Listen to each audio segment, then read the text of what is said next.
Muy bien, buenas noches. Vamos a comenzar el tercer capítulo, digamos, de este módulo de intoxicaciones. Por favor, denme comprendido si el audio está bien y las imágenes se ven con claridad. Perfecto. Muy bien. Hemos visto cómo uno puede exponerse a tóxicos y cómo uno puede intoxicarse, ¿no? Aparentemente las medidas preventivas en países desarrollados funcionan y atenúan muchísimo el problema, ¿ya? De tal manera que el manejo es ocasional, digamos. Pero en nuestro país o en países como el nuestro, las medidas preventivas no llegan a funcionar, porque la gente no entiende mucho de lo que es ecología, medio ambiente, no entiende el concepto de la prevención y tampoco existen políticas muy drásticas de uso de la tierra, uso adecuado de la tierra, el uso indiscriminado de pesticidas, a veces prohibidos fuera de este país, acá son permitidos. Por lo tanto, hay intoxicación por productos químicos altamente peligrosos. Pero también la contaminación viene por la contaminación de los ríos por la extracción del oro, ¿ya? Y el oro extraído de manera clandestina tiende a contaminar gravemente las fuentes acuosas donde hay también vida, los peces, y el consumo humano de peces afecta gravemente la salud. de peces contaminados afecta la salud del ser humano. Por lo tanto, las medidas no son muy adecuadas. Por lo tanto, casi siempre tenemos que hablar de un manejo de la intoxicación, y para esto vamos a ver los aspectos más importantes de este capítulo, ¿ya? Entonces, el manejo del paciente intoxicado, hay un mnemotécnico que es el ABCD, ¿ya? Esto funciona tanto para atención prehospitalaria, en soporte vital, ustedes saben, pero también en el manejo de la toxicología, digamos, ¿ya? Es decir, A significa vía aérea, B significa respiración, C circulación y D significa dextrosa, ¿ya? El permeabilizar la vía aérea y garantizar una vía aérea permeable es el primer objetivo, ¿ya? Ahora, si no es posible mantener al paciente con medidas naturales, a veces se procede a la intubación, ¿ya? Esto es cuando hay un deterioro del estado de conciencia muy severo. El breathing es garantizar una buena ventilación, ¿no es cierto? Con una vía aérea permeable, si no es posible una ventilación espontánea, hay que hacer la ventilación mecánica. ¿Listo? Esa es otra alternativa. En el aspecto circulatorio hay que verificar si hay pulsos centrales, y si no, obviamente hay que utilizar todos los recursos para mantener una función cardiovascular que sostenga la vida, sobre todo, y garantice la perfusión de órganos vitales, ¿no ve? Y finalmente, D significa administrar dextrosa. ¿Por qué? Porque este es un compuesto que ayuda a revertir y atenuar el impacto que tienen los tóxicos a nivel endocrino, sobre todo a nivel de la secreción de insulina. ¿Listo? También en la parte, digamos, de administración parenteral de compuestos se contempla la administración de antígenos, ¿no es cierto?, o antídotos llamados como la naloxona, que es un antiopioide, ¿no?, que revierte la depresión respiratoria, y también el flumazenil, que a veces revierte las intoxicaciones severas por benzodiazepinas, ¿ya? Por lo tanto, seguimos en el manejo inicial, hay que hacer el ABCD, y luego pasar a un examen físico prolijo, regional, que nos informe acerca de los signos vitales, los ojos, la boca, la piel, el abdomen y el sistema nervioso, ¿ya?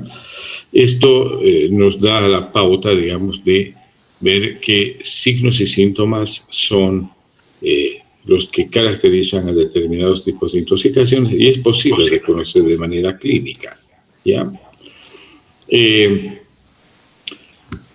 Hay que considerar en el manejo inicial del paciente intoxicado la toxicocinética y la toxicodinámica de los compuestos altamente peligrosos, ¿ya? La toxicocinética que estudia, digamos, la absorción, la distribución, la excreción y el metabolismo de toxinas, ¿ya? Y la toxicodinámica es el estudio del mecanismo de acción por el cual estos son perjudiciales o letales en el ser humano, ¿ya? Entonces, en general, cuando uno evalúa la toxicodinamia, ahí se establece o se responde a la pregunta de cómo muere un paciente intoxicado, ¿ya?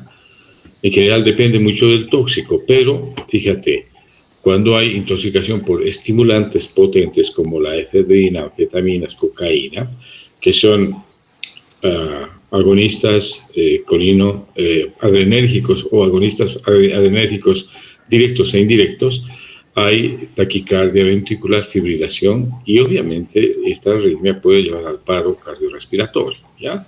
Lo mismo pasa con los digitálicos, que son compuestos que se utilizan para insuficiencia cardíaca, son agentes que mejoran la función cardíaca, pero la intoxicación digitálica puede llevar también a la instalación de arritmias letales, ¿ya? Lo mismo la teofilina, que hemos visto que es un fármaco, que es un inhibidor de la fosfodiesterasa, que tiene un efecto broncodilatador, pero tiene un margen terapéutico, un margen de seguridad muy estrecho y puede causar graves intoxicaciones. Es por eso que cada vez se lo utiliza menos, ¿ya? Ahora, esto es en cuanto a intoxicaciones por algunos compuestos. Ahora, hay otro tipo de presentación de la toxicidad y son las convulsiones, la hiperactividad muscular y la rigidez. Esto puede ser provocado por fármacos que producen toxicidad y que incluyen antidepresivos, la isoniazida, la difenhidramina, la cocaína y las anfetaminas, ¿ya? Estos pueden producir la muerte. ¿Estamos? En el caso del paracetamol, que es un compuesto que es un antipirético muy utilizado, puede haber toxicidad hepática muy importante, con necrosis, y obviamente puede llevar a la muerte en 48 a 72 horas si no se hace un tratamiento oportuno, ¿ya? Entonces, si ustedes se fijan, hay cuadros clínicos que se pueden reconocer y que nos pueden dar pautas de intoxicación por determinados compuestos solo sabiendo la toxicodinamia, ¿ya? Y deduciendo a través del cuadro la probable intoxicación que el paciente está sufriendo, ¿ya? Entonces, ¿qué hay que hacer para hacer un buen diagnóstico, ¿no? Además de nosotros hacer el ABCD, hay que hacer un examen físico prolijo para detectar signos y síntomas, y además hay que acudir a estudios por imagen, a veces las radiografías, y procedimientos de laboratorio, ¿no? Que son importantes para el diagnóstico. Por ejemplo, gases sanguíneos o gasometría, ¿no? Los ionogramas, que son importantes, pruebas de función renal, la osmolaridad sérica, electrocardiogramas, radiografías de tórax, a veces tomografía de tórax o radiografías y tomografías de cráneo, son importantes. ¿Listo? Ahora, hay dos conceptos cuando uno maneja inicialmente a un paciente intoxicado. Hay que hacer la desintoxicación lo más pronto posible, ¿ya? ¿Y esto qué implica? Cuando el tóxico es altamente liposoluble y la piel es el órgano o la estructura por donde el tóxico ingresa al organismo, hay que retirar la ropa contaminada, hay que lavar prolijamente toda la piel con agua y jabón, ¿listo? Y la ropa se puede enviar al laboratorio para que se haga una muestra y un análisis de identificación del tóxico, ¿ya? Eso es cuando es a través de la piel. Y cuando es por ingestión, hay que considerar en el caso gastrointestinal las siguientes medidas. Uno, la emesis, que ya no se recomienda porque en pacientes que tienen deterioro del estado de conciencia pueden inducir a la broncoaspiración. El lavado gástrico, se puede poner sonda nasogástrica u orogástrica. Esto sí es útil para evitar, ¿no?, que se absorba gran cantidad de tóxicos. Se puede aliviar bastante la carga tóxica. El carbón activado, que es otro compuesto que absorbe gran fármacos y venenos, ¿ya? Es una, ¿qué te digo? Es un excelente compuesto que es parte de lo que se llama el antídoto universal, ¿ya? Y los catárticos, que aceleran la eliminación de toxinas en el tracto gastrointestinal y reducen el tiempo de absorción, digamos, ¿no? Entonces, estas son las medidas de desintoxicación más importantes en el manejo inicial, ¿ya? Vamos a tratar de ver quiénes están tocando la puerta para ver si pueden ingresar, ¿listo? Por un ratito, vamos a ver.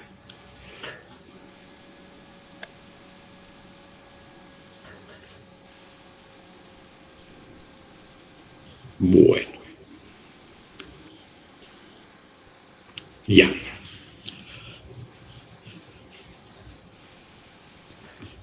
¿Qué sigue? Vamos a ver esto, ¿ya? Hay pruebas toxicológicas importantes que nos ayudan a detectar el compuesto tóxico, ¿ya? Hay muestras rápidas, por ejemplo, de orina, donde si bien son muy precisas, pero es para pocas clases de medicamentos, ¿ya? Pero a veces también hay falsos positivos y falsos negativos, ¿listo? Es una prueba toxicológica quizás menos confiable, digamos, porque no es muy precisa, muy específica, ¿ya? Hay muchos falsos positivos y falsos negativos, ¿ya? Ahora, otra cuestión a considerar es que cualquier prueba toxicológica que uno pida, por ejemplo en sangre, estas pruebas a veces no están disponibles de manera inmediata, ¿ya? Y por lo tanto, el esperar a veces no es muy recomendable, ¿ya? A veces se imponen esto la clínica y la sospecha clínica, ¿ya? Para tomar medidas en el manejo inicial, ¿listo?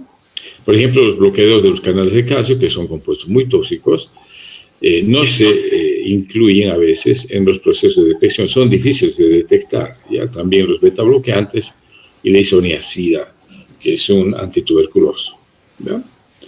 Ahora, en el caso de intoxicación por el acetaminofeno, aún así, no esperar que salga la detección toxicológica en sangre, sino hay que aplicar rápidamente, lo más rápidamente posible, la acetilcisteína, que es el antídoto, y después esperar a ver el resultado de los niveles de acetaminofeno que están en sangre. ¿Listo? Ahora, lo mismo pasa con las concentraciones de ácido acetilsalicílico, el etilenglicol, el metanol, la teofilina y la carbamazepina pueden ser detectados en sangre, ¿ya? Pero a veces, como te digo, demoran y no definen la conducta, ¿no? En realidad, la conducta debe iniciarse ya desde el vamos cuando tenemos un paciente con antecedentes de exposición a tóxicos, ¿ya? Ahora, una conducta importante es considerar la hemodiálisis antes de la detección precisa del compuesto que uno sospecha, ¿ya? La hemodiálisis, especialmente aquí en aquellos compuestos o productos químicos que tienen bajo volumen de distribución, es un recurso importante para el tratamiento, ¿ya? Una cosa es siempre, nunca hay que perder de vista que el examen clínico y las pruebas del laboratorio de rutina, a veces, suelen ser suficientes para generar un diagnóstico presuntivo y un tratamiento apropiado. ¿Listo? A veces, tratando más las consecuencias, podemos estabilizar a un paciente mientras esperamos identificar la causa precisa, digamos. Pero el paciente debe recibir tratamiento, ¿ya? Eso es como recomendación ante un paciente intoxicado, ¿ya? Van a esperar un ratito, vamos a ver, creo que hay algunos de sus compañeros queriendo entrar, vamos a ver cuáles son, ¿ya?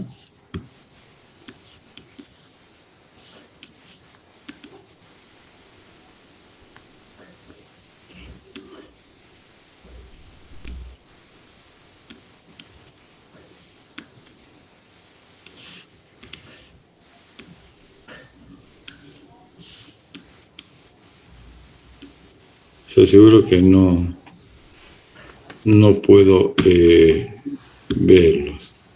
A ver, añadir a personas. Yeah. No, esto no es.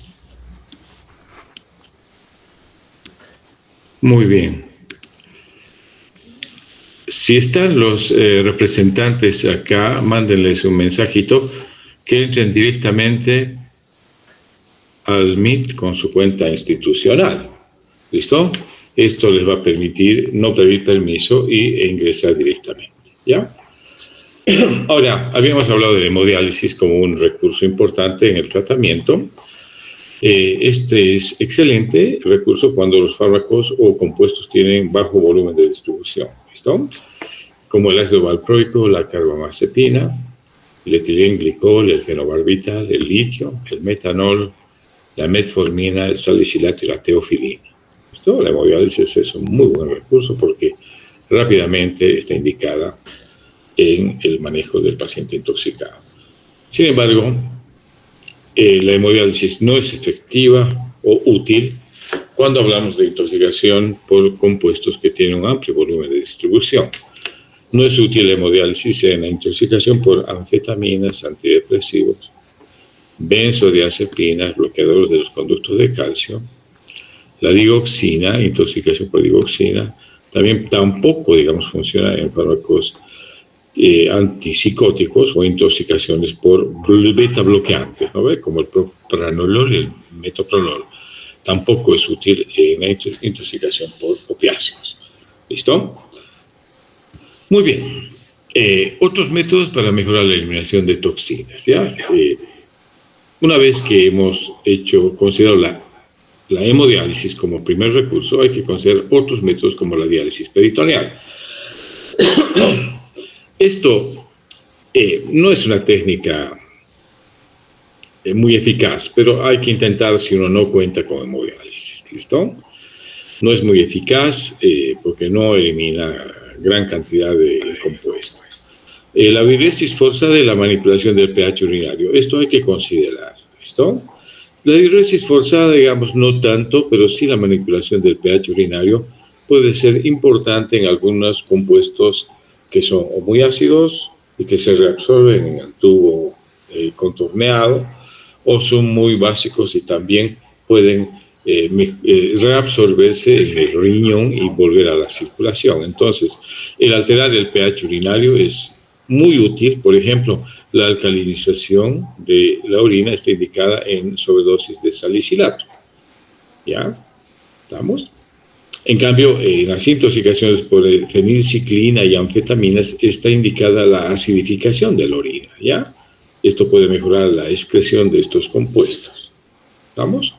Ahora, en algunos casos hay que tener cierto cuidado con la hemodiálisis, es decir, con esto de acidificar la orina, porque cuando hay mucha rhabdomiólisis puede ser, digamos, empeorar la complicación renal, o sea, no ayuda demasiado, ¿no? Avísenle a su compañero que está insistiendo que entre por su correo institucional, no es necesario que ingrese por otra vía, ¿listo? Muy bien, vamos a ver ahora síndromes tóxicos más comunes, ¿ya? Vamos a ver uno de los que frecuentemente se ven en el hospital, es intoxicación por acetaminofeno o por el paracetamol. ¿Por qué se ve esto? Descuido paterno y a veces, como es un fármaco muy recomendado como antipirético de primera elección para algunos pediatras, puede ser muy difícil cuando el niño, al manipular, ingiere accidentalmente este compuesto a una dosis excesiva, ¿ya? Por ejemplo, una dosis de más de 150 a 200 miligramos niños puede ser muy complicado, ¿ya? O una intoxicación severa también se da cuando el adulto ingiere más de 7 gramos, ¿ya? ¿Qué es lo que a un principio produce?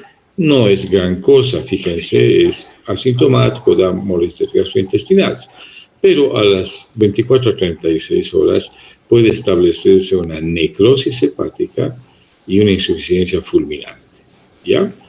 Por lo tanto, es muy peligroso el acetaminofeno cuando no se lo administra o no se da la dosificación adecuada, ¿ya? Otro compuesto que...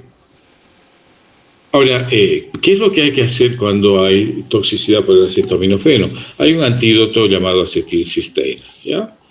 Este actúa como un sustituto del glutatión y según el metabolito tóxico, a medida que este se va produciendo, va neutralizando el daño hepático, ¿listo? ¿Cuál es el mejor resultado que uno obtiene en el tratamiento? Es dar el acetaminofeno, la acetilcisteína, dentro de las 8 a 10 primeras horas posteriores a la sobredosis, ¿ya? Ese es el recurso temporal más importante cuando consideramos el uso de la acetilcisteína como antídoto, ¿ya? Vamos a ir a otro síndrome tóxico que es por ácido acetilsalicílico por aspirina, ¿ya? Es una causa menos frecuente en niños, pero es muy severa cuando se presenta, ¿ya? El primer signo de toxicidad cuando se ingiere el ácido acetilsalicílico es la hiperventilación y la alcalosis respiratoria. ¿Ya? ¿Verdad? Luego se establece acidosis metabólica y hay un aumento de la brecha aniónica. ¿Listo? Y hay gran acumulación de lactato. ¿Listo? Para, ¿no?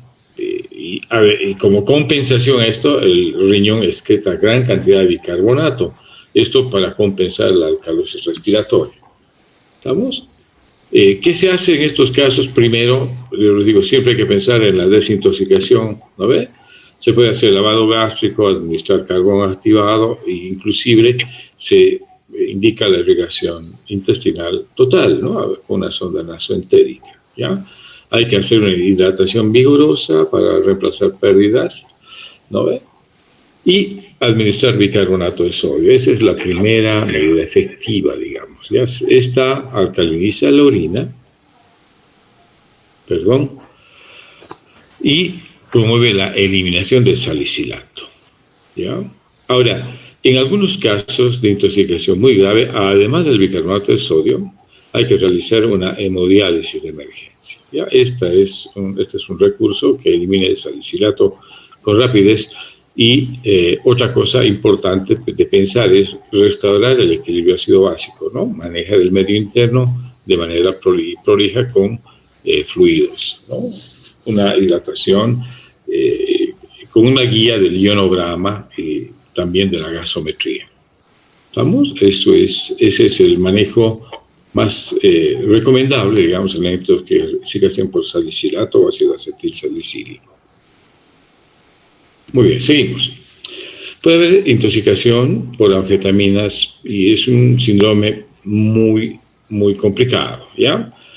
Las anfetaminas vienen en diferentes formas, ¿ya? Viene la metanfetamina, como drogas recreativas, tiene estos nombres, el crack y el cristal.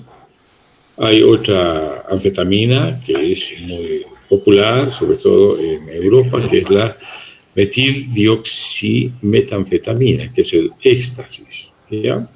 Y también la anfetamina viene combinada con la cocaína y a veces viene con nombre de crack, ¿listo?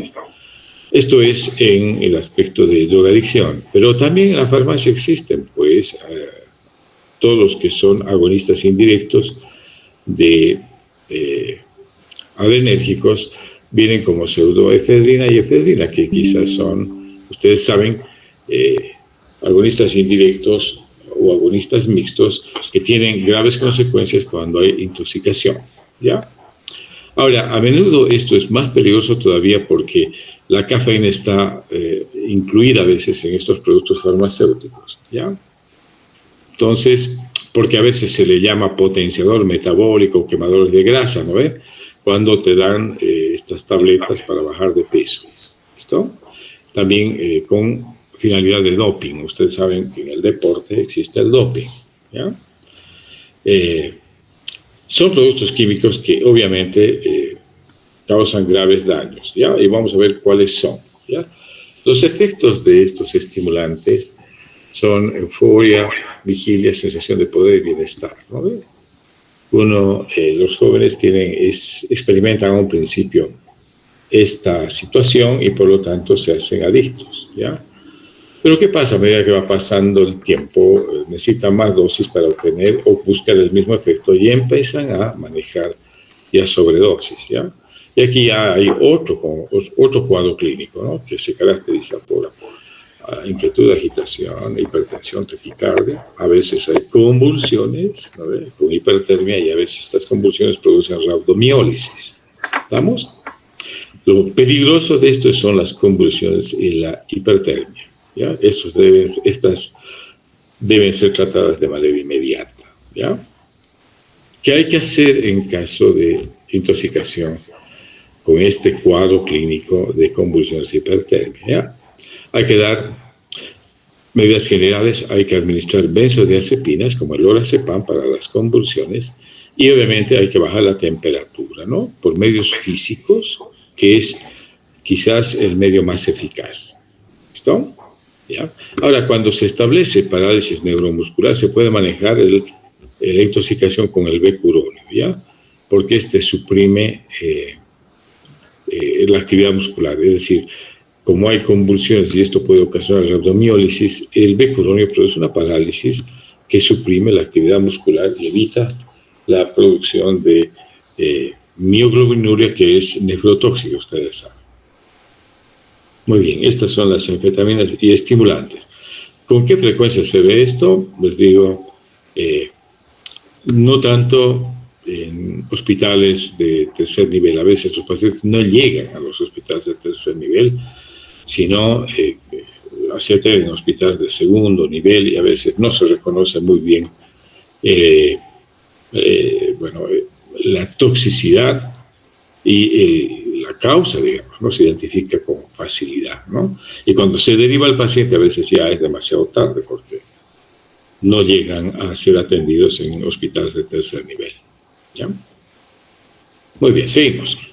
¿Hay agentes anticolinérgicos? Sí, ustedes saben de que no solamente los compuestos que hemos descrito como anticolinérgicos tienen efecto anticolinérgico, sino hay otros fármacos como los antihistamínicos y los antidepresivos tricíclicos que tienen efectos anticolinérgicos y también los alfa bloqueadores, ¿listo? Entonces, un anticolinérgico tiene efectos y producen el clásico síndrome llamado antimuscarínico, ¿no es cierto? ¿Ya? ¿Se acuerdan ustedes? La atropina es el principal compuesto, digamos, y produce efectos como rojo como una remolacha, ¿no ve? Hipertérmica como una liebre, seca como un hueso, ¿no ve? Ciego como un murciélago y loco como una cabra, ¿no ve? O como un sombrerero. Entonces, todo este cuadro clínico es muy importante de saber porque se puede reconocer muy fácilmente este tipo de intoxicación. Y acá sí tenemos mucha experiencia en este tema, ¿no ve? ¿Ya? Perdón. Vamos, ¿no? Entonces, ¿qué se puede hacer? Ya el tratamiento es, aquí sí hay la urgencia de sedar con benzodiazepinas y utilizar la fisostigmina, que es un agente colinérgico, ¿no ve? Este es un agente que es un agonista indirecto, o sea, inhibidor de la colinesterasa que produce efectos colinérgicos. Por lo tanto, es el antídoto específico, ¿ya? Que se utiliza en la intoxicación por anticolinérgicos, ¿ya? Ahora, obviamente, esto está recomendado en casi todas las intoxicaciones por fármacos que tienen efecto anticolinérgico, excepto en los antidepresivos tricíclicos, ¿ya? Porque acá hay una cardiotoxicidad importante y la fisostigmina puede agravar la cardiotoxicidad de los antidepresivos tricíclicos. Mucho cuidado, ¿ya? Espera un ratito. Está saltándome el PowerPoint, ¿ya? Ahora, cuando hay retención urinaria se puede hacer cateterismo o colocación de una sonda Foley, ¿ya? Muy bien, hasta acá agentes anticolinérgicos. Muy bien, vamos a ver los antidepresivos tricíclicos. Ya los habíamos mencionado anteriormente, ¿no ve? Que tienen efecto anticolinérgico importante, ¿ya? Y mencionamos la amitriptilina, la desipramina, la doxepina, ¿listo? Que cuando se ingieren en más de 1 gramo, por ejemplo, de un tricíclico, más de 1 gramo, se considera potencialmente letal, ¿ya? La toxicidad, como tienen gran efecto antagonista o anticolinérgico, hay taquicardia, pupilas dilatadas, sequedad de boca, ¿listo? Algunos tienen también bloqueo alfa incluido, que causa una vasodilatación, hipotensión, ¿ya? O sea, hay una toxicidad cardíaca también porque producen el intervalo QRS, ensanchan el QRS y hay una contractibilidad cardíaca deprimida, ¿listo? Esto puede llevar a una taquicardia ventricular y un paro cardiorrespiratorio, ¿no? Entonces, ¿qué se recomienda en el tratamiento? Hay que hacer medidas de apoyo, intubación endotraqueal para ventilar mejor, ¿ya? Y hay que dar líquidos intravenosos, ¿listo? Ahora, como hay una grave depresión cardíaca, hay que agregar dopamina o norepinefrina, que son agentes presores, ¿listo? Y obviamente el antídoto ideal para atenuar la toxicidad cardíaca por estos antidepresivos es el bicarbonato de sodio, ¿listo? Este proporciona un rápido incremento del sodio que ayuda a superar el bloqueo del canal de sodio, ¿ya? Porque hay una depresión por una contractividad cardíaca que está deprimida, por lo tanto, y esto es por una disminución, un bloqueo de los canales de sodio. Al administrar bicarbonato de sodio revertimos esto en el tratamiento, ¿listo? Estas son las medidas más recomendadas, ¿no? Que integran el tratamiento de intoxicación por antidepresivos tricíclicos. Muy bien. Inhibidores de la aminoxidasa, ya no se ve mucho esto porque son antidepresivos antiguos, ¿ya? Estos, la talidocaína y la fenilcina prácticamente han sido desplazadas, ya no se utilizan ni se consideran en ninguna terapia farmacológica. Pero sí se ha visto intoxicaciones por estos compuestos, ¿ya? Que son los antidepresivos más recientes, ¿no ve? Aquí tenemos los inhibidores de la recaptación de serotonina y los inhibidores de la recaptación de serotonina y noradrenalina, ¿no? Pero en estos casos, fíjense, la fluoxetina, paroxetina, citalopram y la venlafaxina son los antidepresivos más involucrados, digamos, en toxicidad, ¿ya? Puede causar convulsiones, prolongación del QT, arritmia tipo torsada de Points, ¿ya? Y un síndrome serotoninérgico muy importante, ¿no? Que se caracteriza por hipertermia, hiperactividad muscular y agitación. ¿Listo? Y también los antipsicóticos, ¿no? Las más antiguas, las fenotiacinas, ¿no? Y los butirofenonas, no se utilizan mucho, pero sí puede haber toxicidad por antipsicóticos que actualmente se utilizan, ¿no ven? Prolongan el QT, pueden ocasionar depresión, convulsiones e hipotensión, ¿estamos? Son, digamos, de mucho cuidado porque pueden asociarse a síndromes neurolépticos malignos, ¿no ve? O sea, producen un síndrome muy parecido al Parkinson, ¿ya? Esto es en cuanto a los antipsicóticos. Las más antiguas, las llamadas fenotiacinas, ¿no? Veamos la aspirina, ¿listo? Esto hemos visto ya anteriormente, quizás lo volvemos a mencionar, ¿no? Y hemos dicho que hay que alcalizar la orina, ¿no es cierto? ¿Ya? Aquí está un poquito explicada la dosificación, ¿no? Que puede llevarte a toxicidad, ¿listo? Y obviamente la conducta que ya la hemos estudiado en la anterior diapositiva, ¿ya? Esto, ¿qué pasa con los beta bloqueantes? ¿Ya?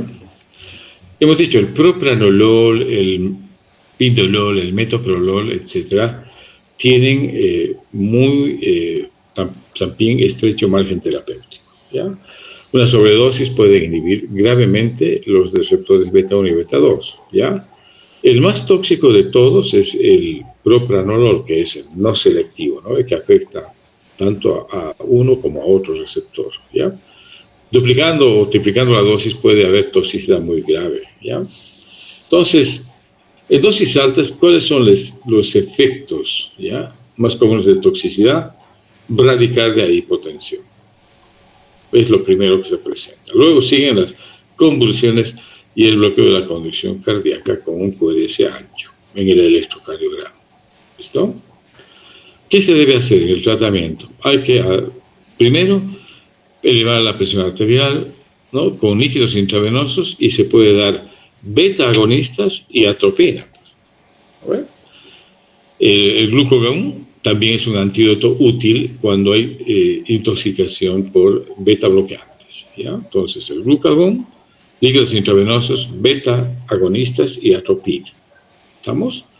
Hay que monitorizar estrechamente la parte hemodinámica para revertir el efecto depresor del beta bloqueante. Muy bien.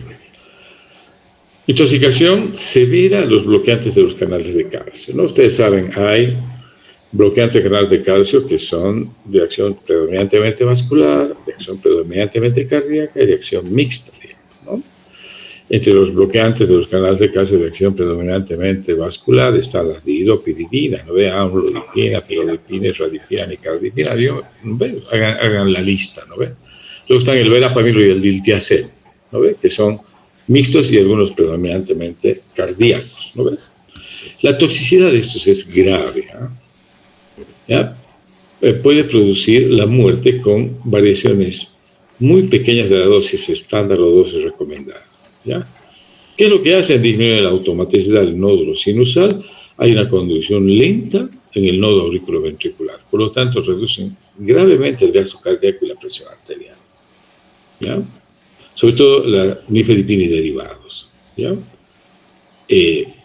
Fíjate que hay que hacer, primero, irrigación intestinal completa para evitar, digamos, la absorción de todo lo que se ingirió. Luego, administrar calcio intravenoso, ¿ya? Dosis recomendada es de 2 a 10 gramos. Es el antídoto útil para revertir la depresión severa que tiene el miocardio. Y otros, para controlar la hipotensión, puede incluir, aquí es la hipoglicemia, ya no es hipotensión. Para controlar, porque hay tendencia a la hiperglicemia, ¿listo? Puede darse insulina en dosis elevadas, ¿listo? Para bajar la hiperglicemia y mantener a la glucosa en niveles normales, ¿ya? Para mantener la euglicemia. Entonces, en resumen, cuando hay intoxicación por antagonistas cálcicos, inmediatamente administrar calcio intravenoso, ¿listo? Luego, hay que administrar insulina para controlar la hiperglicemia, ¿estamos? Y también, digamos, hay que monitorizar muy bien la función hemodinámica, porque estos fármacos bloqueantes de los canales de calcio son antiarrítmicos muy importantes y son también fármacos que se utilizan en la insuficiencia cardíaca, ustedes saben, ¿no? Muy bien. El antídoto más importante es el calcio intravenoso. Seguimos. El monóxido de carbono y gases tóxicos, esto ya hemos visto a un principio, no hay gran misterio, digamos. Lo que hay que hacer es oxígeno hiperbárico, primero retirar al paciente del medio donde existe abundante gas, luego administrar oxígeno a alta presión y vigilar los signos vitales, ¿no ven? Eso es. Esto es importante, ya hablar de inhibidores de la colinesterasa, que son, la mayor parte, son causa de envenenamiento grave en el Valle Alto, Valle Bajo de Cochabamba, ¿ya? Esto produce estimulación excesiva de los receptores muscarínicos y puede haber todo el cuadro clínico que vemos nosotros, ¿no? El Dumbbells, ¿no ve? Hay diaforesis profusa, hay miosis profunda, hay broncoconstricción y hipersecreción bronquial, ¿sí? Hay temblores y calambres musculares por el tema nicotínico, hay aumento del peristaltismo intestinal, hay diuresis espontánea, hay relajación de esfínteres, hay convulsiones y coma. ¿Estamos? Entonces, ¿qué se hace? Se reconoce fácilmente la intoxicación, pero lo que es difícil es establecer un tratamiento a veces oportuno, ¿no ven? Porque en el hospital de provincia no atienden este tipo de cosas. Lo suben a la ambulancia y lo quieren enviar a un hospital de tercer nivel. Y en ese trayecto es donde se va deteriorando y a veces se hace irreversible la intoxicación, ¿ya? ¿Qué se debe de hacer? Primero, la prevención, ¿no es cierto? Hay que apoyar en la educación de todos los que se dedican a la agricultura, ¿ya? Lo primero hay que administrar pralidoxima y atropina, ¿no? Es el antídoto que funciona, ¿ya? La pralidoxima es un regenerador de la colinesterasa, ustedes saben, y la atropina es, obviamente, el antídoto para esta toxicidad por exceso colinérgico, ¿ya? Es un inhibidor competitivo en los sitios muscarínicos, muy importante, pero no actúa en los nicotínicos, ¿listo? En cambio, la pralidoxima sí actúa tanto en la colinesterasa que está, o sea, que ha sido bloqueada tanto en sitios muscarínicos como en sitios nicotínicos. Por lo tanto, es importante considerar ambos fármacos.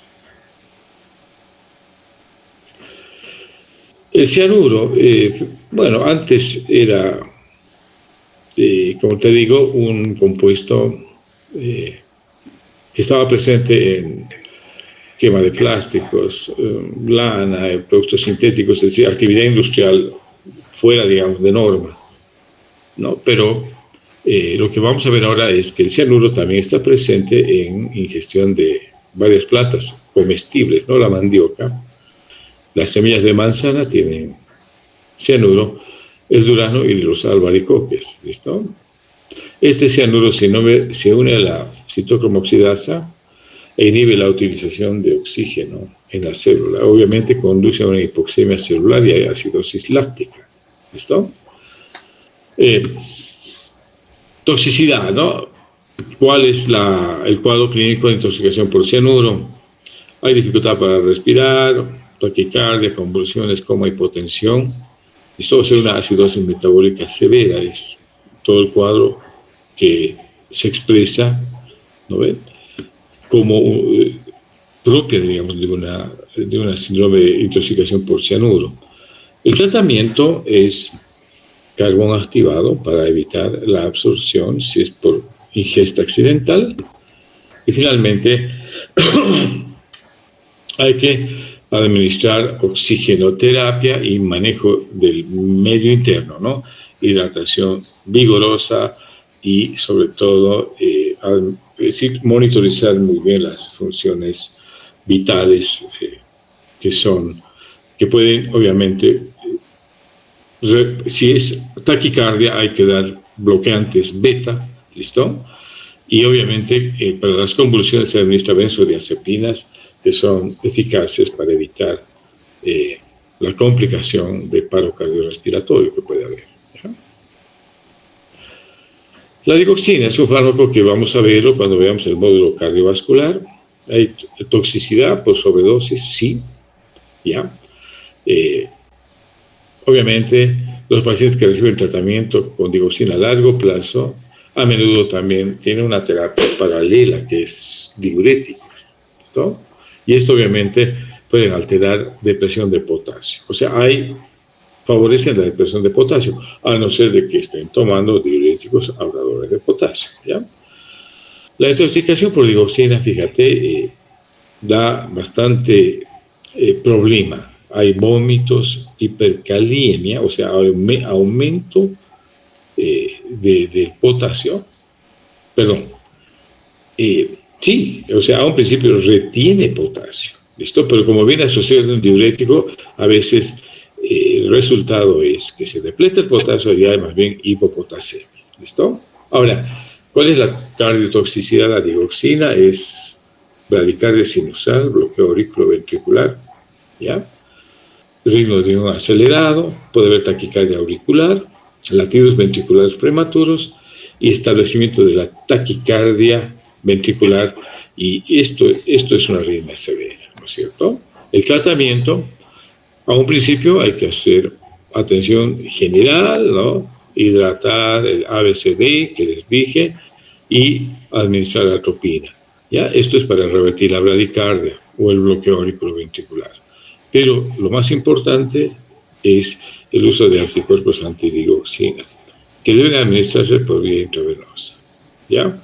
Este es un fármaco necesario en la intoxicación por digoxina, anticuerpos antidigoxina. Aquí, la verdad, desconozco si en los servicios de emergencia existe este compuesto, ¿ya? El cianuro ya lo hemos visto, la digoxina.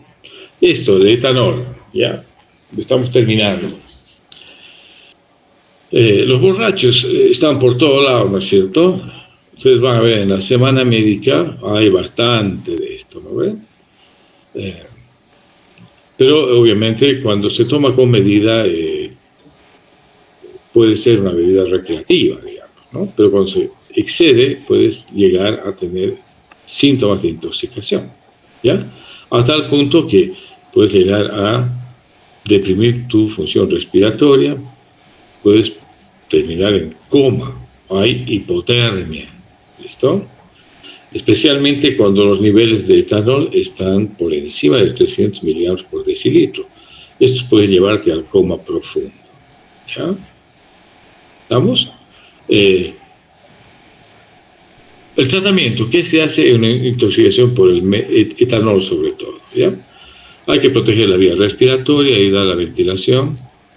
Ahora, administrar líquidos intravenosos para combatir la hipotensión. Hay que proteger el enfriamiento a través del calentamiento corporal, abrigando al paciente, ¿no ven? ¿Listo? Y en algunos casos,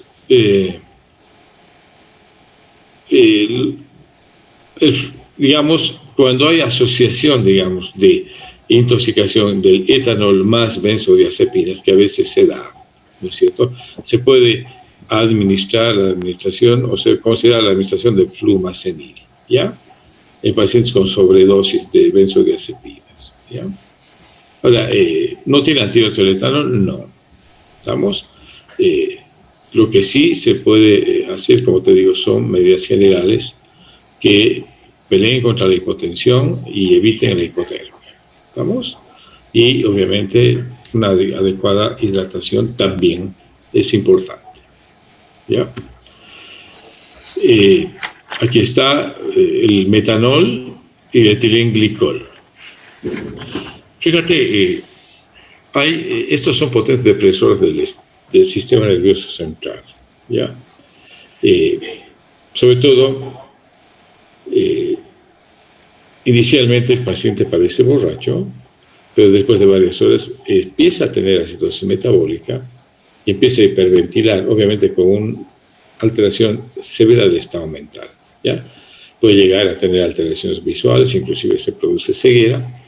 ¿Y qué se recomienda cuando hay intoxicación por estos compuestos? El fomepizol es el primer fármaco a ser considerado, ¿ya?